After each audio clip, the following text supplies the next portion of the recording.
hear a lot these days about green economy and how you need change. You need change in order that we can deliver sustainability and deliver wealth to the poor especially, but without costing environmental risks and ecological scarcities like climate change and pollution and freshwater scarcity.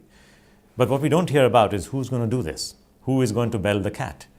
And that leads me to the corporation, because 3/4 of the world's economy is private sector. 3/4 of the jobs are in the hands of the private sector.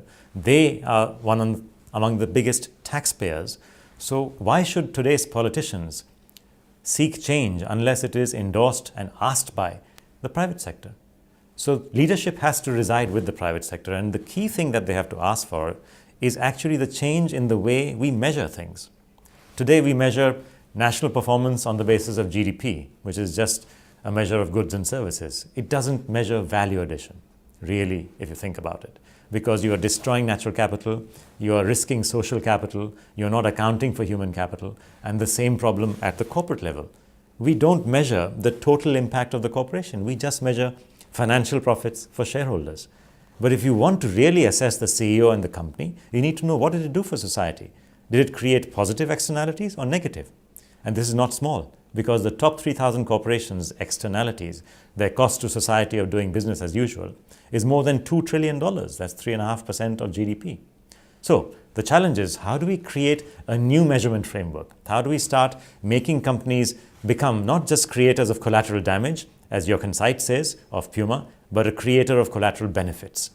And that kind of company will surely be a capital factory. It creates human capital by training people. It creates social capital by working with customers, with employees, and with its partners in society. And it will protect natural capital because it's watching what it does. It is measuring its impact on natural capital.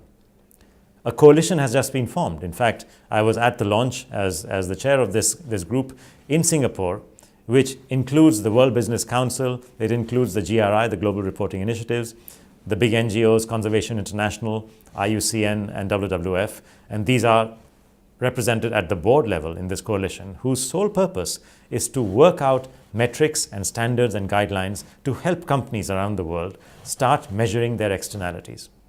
These metrics and guidelines will be taken over by the accountants. And in fact, the Institute of Chartered Accountants of the UK is already a founding member and a host of this coalition.